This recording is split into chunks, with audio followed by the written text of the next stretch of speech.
welcome back to the Citizen channel. We continue part 2 of our look at ILKAY Gundogan. Yes, so we've got through part 1. If you've not watched part 1, please guys go and check back that. There will be links, but might be best we're doing it in order. So please go back and watch part 1 of ILKAY Gundogan's time at City, of course. Please, if you are new to the channel, push that subscribe button, push the bell notifications, everything City past, present, as long as I can keep going. It's a little football special here with our ILKAY. It's 7th season with us, so yeah, worth the watch. All the facts and stats and personal observations, etc. So as we start part 2, we start the 2021 season. Still the games, of course, being played in empty stadiums. 2021 season on 21st September 2020, he actually tested positive for COVID, which obliged him to self-isolate for 10 days. This was announced on the same day that City's first game of the new season against Wolverhampton Wanderers was due to be played. Once back, he wasted no time, no trouble in the scorer. In a Champions League game with Porto on the 21st of October, he won the penalty that Aguero scored and added a sumptuous free kick in a 3-1 win at home. His 25-yard effort over the wall into the far left corner over a despairing keeper. Yes, I have been rating his goals, so I rated that one 9 out of 10. On the 27th of October in City's second Champions League group game at Marseille, he was on target again with a second goal in a 3-0 win, an easy strike close in though, this one left-footed. So I'll give this a 6 out of 10. Even Sterling might not have missed this one.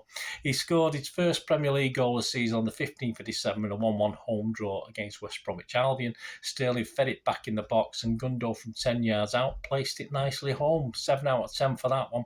On the 26th of December, Boxing Day, he scored the first in a 2-0 Boxing Day win over Newcastle at the Etihad, and Sterling stuttered and started on the wing, and Gundo nipped in to take a short pass off him and placed it into the goal surrounded by barcodes. I'll give him 7 out of 10 for that one. He was now hitting a purple patch and made it 3 goals in 4 starts in the 3-1 win at Chelsea on the 3rd of January. Opening the scoring and many more would come as ILKAY hit top form. He smartly pirouetted on the edge of the box after picking a pass from Foden, swiveled and then drilled it into the net off the other far post. 9.5 out of 10 I gave that one. What a move. What a just deft touch it was. On January the 6th, City took a big step towards another Carabao Cup final with a 2-0 win at Old Trafford. The team wore number 8 shirts. Not for ILKAY, of course, but a tribute to the recently passed away legend, and superb legend, number 8, my favourite, Colin Bell. On January the 18th, ILKAY scored after 56 minutes to make it 2-0 in a 4-0 win over Palace at the Etihad. He wins it on the edge of the box and plants it into the far corner. 9 out of 10 for that. As City chased down United at the top, ILKAY kept his cool to score a last-minute penalty straight down the middle as Martinez commits in a 2-0 home win over Aston Villa. And he followed this up days later on the 27th of Jan with 2 goals and a 5-0 romp at the Hawthorns to move City just above United in the table. His first, a nice trap on the edge of the box before moving it into space and passing a shot into the far corner past a non-moving keeper. 9 out of 10 for that. The second, he nicks it off the defender in the box, jinks left, and a left-footed shot into the other far corner once again. A flat-footed keeper. 8.5 out of 10 for that one. On the 7th of February 2021, Gundo scored another 2 in a 4-1, oh, can't stop, can he? In a 4-1 away league win over Liverpool. The first to tap in after Alisson saved from Foden from 5 yards. 6.5 out of 10 for that. And his and City's second when an ongoing Alisson nightmare because he kept playing it all the wrong ball. His passing was awful. Ends up with him passing to Foden, and he's just passing to Foden, and Foden's cross is tapped in high by ILKAY. Yeah, it looks like it might have gone over the bar. He'd been another yard or 2 out, but he was close in. So I'll give that 6.5 out of 10 as well. This seals City's first win, of course, at Anfield since 2003. He may have had a hat-trick, of course, but he had blasted over the first half penalty as well. On the 12th of February, he not surprisingly received the Premier League Player of the Month award for his performances throughout January, but he carried on. It's 14th of February, City 3, Spurs 0, another 2 goals. His first went beneath Lloris, who probably didn't cover himself in glory from close in. I'll give that 6 out of 10. Lloris should have saved it. And from a long ball, he bamboozles the defender and the ball falls nicely as he places it as it passed the oncoming keeper. Not a lot he could have done with that one, but I'll give that one 7 out of 10. He, though, and City put in one of their worst team performances on the 7th of March. I mean, this is one of his worst performances possibly in his time at City. And after going 21 games winning, United came to the Etihad and won 2-0. City had the chances to go 17 points clear with 10 games to play, but ended only 11 with clear at the top with 10 games to play. 4 days later, he was back on the board, scoring a third on the stroke of half-time in a 5-2 home win over Southampton as Amara shot ricocheted back off the post and Sniffer Gundo is there to hit home from 5 yards. 6.5 out of 10, I'll give that. Despite a quieter February, on the 12th of March, he received another the Player of the Month award for a second consecutive month. He became the first player for City to win back-to-back awards. Mönchengladbach arrived in Budapest for a City home tie. Look it up, guys. City with a 2-0 lead from the first leg in the round of 16 game won this 2-0 with Gundo scoring City's second after being fed by Foden. He collected it outside the box and moved in to place it just past the keeper Sommer. 7 out of 10 for that one. Herrera, although there were probably about 4 or 5 in his career at City, Herrera headed goal in 84 minutes, put City ahead at Goodison in the FA Cup on the 20th of March. A 90-minute KDB effort sealed the game 2-0. It was a Laporte shot that was turned onto the bar, and Gundo was first there with a spectacular diving header into an open net. So 7.5 out of 10. Even never mind Sterling, I might not have missed that one. On April the 2015, City lifted the Carabao Cup again, defeating Spurs 1-0. As some fans, well, about 2,000 City fans, me included, got to see City live once again, and of course Gundo live.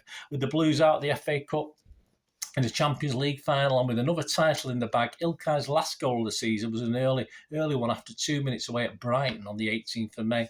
City, though, went down 3-2. It was another simple header for ILKAY at the far post from a Cancelo cross, so I'll give that 6.5 out of 10.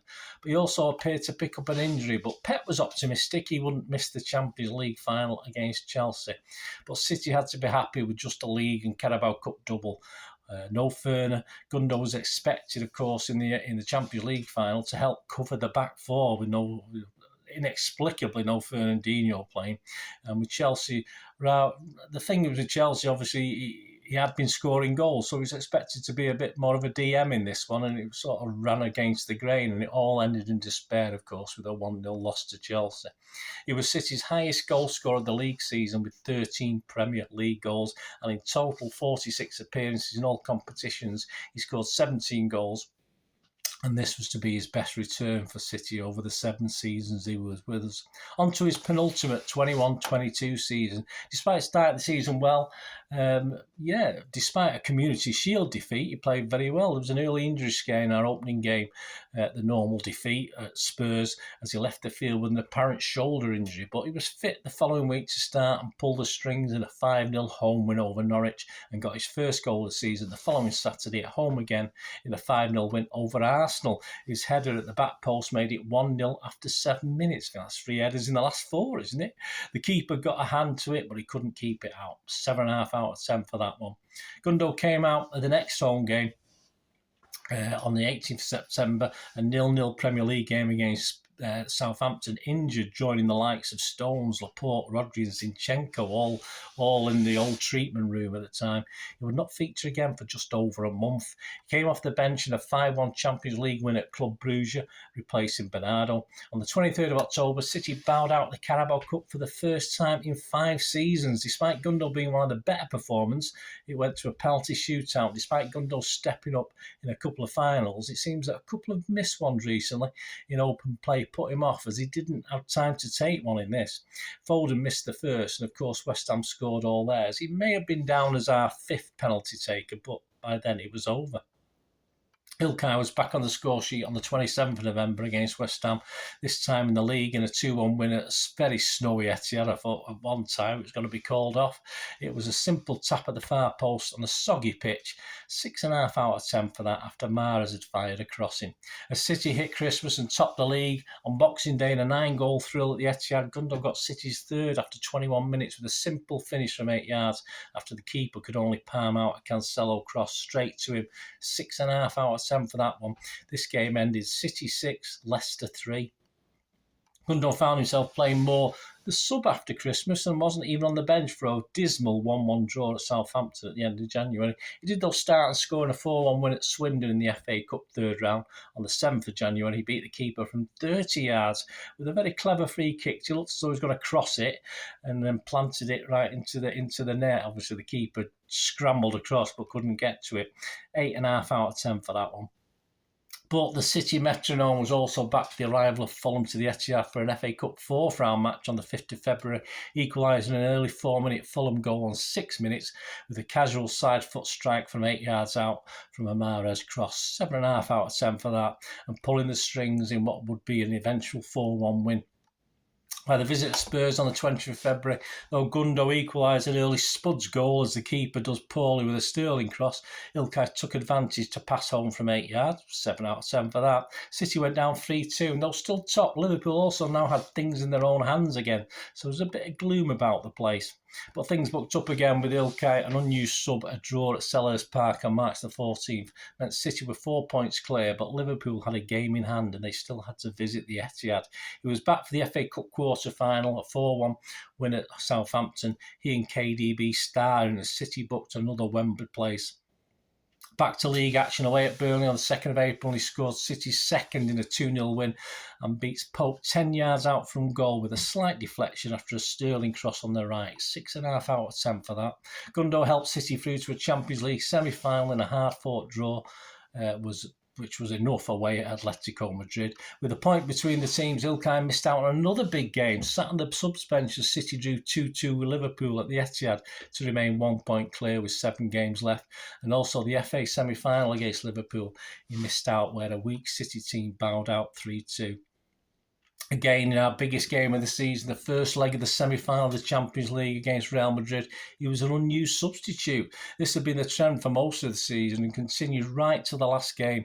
At Real Madrid, he was a 72nd minute replacement for KDB and was instrumental in the lead up to the seemingly crucial Mahrez goal, but it was not to be. With 4 league games to go and still 1 point the difference between us and Liverpool, he started both the 5-0 win over Newcastle at home and the 5-1 win at Wolves, where alongside KDB he ran the midfield on both occasions. A win at West Ham in the penultimate game would leave City only needing a point in that final home game, but ILKAY was an unused sub as City stuttered to a 2-2 draw. With a win needed to guarantee the title in the last home game against Villa on the 22nd of May, again Pep didn't initially turn to Gundogan, but he would come off the bench with City 2-0 down and score 2 goals, the first to make it 2-1, leaping at the back post to head home a looping Sterling cross, 9 out of 10 for that, and the second lurking at the back post again to hit home KDB's cross. We'll go 10 out of 10 for that, and it was 3-2 to help power City to another Premier League title, with Rodri adding the other, of course. Phil Foden, talking about Gundogan goals, said, "It's definitely got to be up there with Sergio's moment. What a guy. He came on and changed the whole game. He always knows where the ball is going to be in and around the box. He's such a clever player. He was always there in the right place at the right time." That season, 43 appearances, 10 goals. Not a bad return. 22-23 season. He became the club captain this season, of course. This was his final season with us. Gundo was not on the US tour. There was speculation that it was a lack of a COVID booster that had stopped him going. They wouldn't allow him in. Surely he's not a criminal record or anything like that. Gundo started the new season pretty much like periods of the last as he came on as a second-half sub in the Community Shield defeat to Liverpool on the 30th of July. Was back starting our first Premier League game against West Ham. Gundo was chosen by his teammates as club captain on the 13th of August 2022, replacing the departing Fernandinho. Gundo leads out the team against Bournemouth on the 13th of August and celebrated by opening the scoring after 19 minutes in a 4-0 victory. He performs a superb 1-2 with Haaland, both players under extreme pressure from defenders. Then he smashed it into the corner. I'll go for 8.5 out of 10 on that. Newspaper headline, "Nothing's Gunda stopped them now." On the 21st of August at Newcastle, Gundogan bagged an early 5th minute goal, received a Bernardo cross, and he controls well in the middle of the box before side-footing home. Another 8.5 out of 10 in what ended a 3-3 draw. Turned out not a bad result in the end. 24th of August in the friendly against Barca, Gundogan came on for Foden in the 68th minute. Perhaps he had time to chat to them about a future move whilst he was there. Who knows? It ended 3-3 anyway. On 27th of August, with Palace the visitors, Gundogan came on for Mahrez Spiders on 61 minutes helped complete the City turnaround after being down 2-0 at half-time and got an assist for the fourth in an eventual 4-2 win. In a Champions League group game against his old employees on the 14th of September, Borussia Dortmund, he found himself taken off on 58 minutes after a struggling performance on the night. As soon as Bellingham put Dortmund ahead, the energy of Bernardo and Foden made the difference as we went on to win 2-1. Pep singled out two players in the 6-3 win over United on October the 2nd. One was Gundogan, who in Rodri's absence came back as a holding midfielder and helped City keep possession and dominate in the middle of the park. As the World Cup break was upon us, City were poor on the 12th of November in a 2-1 loss at home to Brentford. İlkay Gundogan himself got the lowest player rating, just 4 out of 10. Perhaps he had one eye on Germany's hopes in the World Cup, which will be his last chance for international glory. He said after the game, "Sometimes it's difficult to have an explanation. I don't know. There's no excuse. But it was a poor World Cup for Germany, not getting past the group stages. Their final game on the 1st of December. Gundo did okay, but like the team was a bit disappointing." My summing up for the channel at the time said, "His start to the City season has also, like his German performance, has been steady. I believe his end of contract coming up, it has affected him on the pitch. If the contractual decisions are made in a positive way for him, which means staying at City before the season recommences, then I think we will see more from Gundo, but it's a big if. He'll have to rest, think about his future, and as far as going forward for City, the jury at the moment has to be out." He came back seemingly none the worse, but yet another Carabao Cup exit, this time at lowly Southampton on the 11th of January. He failed to inspire a much-changed 11 and missed a good early chance, but we went out 2-0. Another big game, another unused substitute on the bench. It appears Pep was utilising Gundo similarly to last season as he sat out the 2-1 defeat at Old Trafford on the 14th of January. But City warmed up for the biggie at Arsenal. He was back to his best, supplying the forward balls in the 3-1 home win over Villa on the 12th of February, ending a goal drought, scoring City's second on 39 minutes as Haaland finds him again lurking at the back post to score. 7 out of 10 for that. He was heavily involved in a good second half in the 3-1 win at Arsenal, though despite a good game at Forest, could not inspire a win as City drew 1-1 on the 18th of February. İlkay was now getting a run of starts and scored a Champions League goal, picking it up on the edge of the box from Grealish before rifling home left-footed into the far corner. An 8 out of 10 that one. He should have perhaps had a couple more in the 7-0 rout of RB Leipzig in the round of 16, second leg on the 14th of March. But on April the 1st, he made it 3-1 in a 4-1 win over Liverpool at the Etihad, having time to pick his spot from 7 yards after an Alvarez shot was blocked. 7 out of 10 for that. On the 2nd of April, a Harry Pratt exclusive for the Sunday Mirror, Gundogan big show for Barca was announced. He said that with money a problem, with one target, Bernardo, gone, they were ready to switch to the cheaper option, Gundogan. Well, he won't be going just yet. Join me in part 3 as Gundo gets his chance to inspire City to a glorious treble. Please let me know your memories. It'd be great to hear from you. Until we meet again, that's one thing, don't I? Please stay safe, Blues. Come on, City. Bye for now.